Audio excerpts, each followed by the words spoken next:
So hello guys, welcome back to new videos. చూస్తున్నారుగా ధ్రువ్ సింగ్ కళాకారు దగ్గరికి అయితే వచ్చేసాం. మనం అయితే ఇక్కడ మట్టి గణేశుడు అయితే చాలా స్పెషల్స్ ఉంటుంది. సో గణేశుని దగ్గరికి అయితే వచ్చేసాం. సో ఇక్కడైతే చూస్తున్నారుగా, ఇక్కడ మట్టి గణేశుడు చాలా స్పెషల్ అంట. సో అనేది బెంగళూరు నుంచి తెప్పించారంటే, వేరే స్టేట్ నుంచి. సో గణేశుడు చూస్తుంటే వేరే లెవెల్ కదా. సో నాకైతే చాలా క్రేజీగా అనిపించింది భయ్య. సో మీకు ఎలా అనిపించిందో కామెంట్ సెక్షన్లో కామెంట్ చేయండి. సో డెఫినెట్గా చూస్తున్నారు కదా, ఇది మన గణేశన్ లుక్ అనమాట. సో ఇంకా ఫినిషింగ్ వర్క్ అనేది జరగలేదు.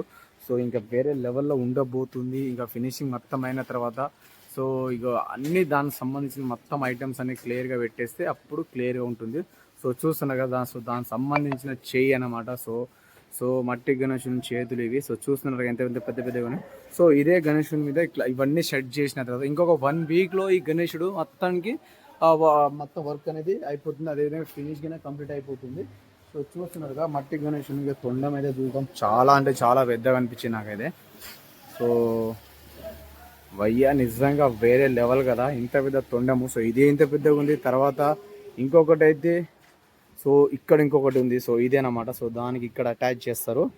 సో ఇక్కడ తను అటాచ్ చేసేస్తే తొండం పెద్దగా అయిపోతుంది. సో గణేశుడు అయితే నాకైతే ఎక్సలెంట్గా అనిపించండి భయ్య. సో ఇక్కడ గణేశుడు అయితే వేరే లెవెల్. సో చూస్తుంటే నాకైతే గూస్ బాంబ్స్ వస్తున్నాయి. ఇంకా మనకి ఫినిషింగ్ వర్క్ కంప్లీట్ అయిన తర్వాత సో ఇంకా మనం వీడియో చేయడానికి ట్రై చేద్దాం. సో చూస్తున్నారు కదా, సో గణేశుడు అయితే వేరే లెవెల్ భయ్య నిజంగా. సో ఇక్కడ చాలా రకాల గణేశులు అయితే ఉన్నారు. ఇంకా వేరే డిజైన్స్ తోటి వర్క్ అనేది జరుగుతుంది. సో నాకైతే చాలా క్రేజీగా అనిపించింది. మీకు ఎలా అనిపించిందో కింద కామెంట్ సెక్షన్లో కామెంట్ చేయండి. So thank you guys.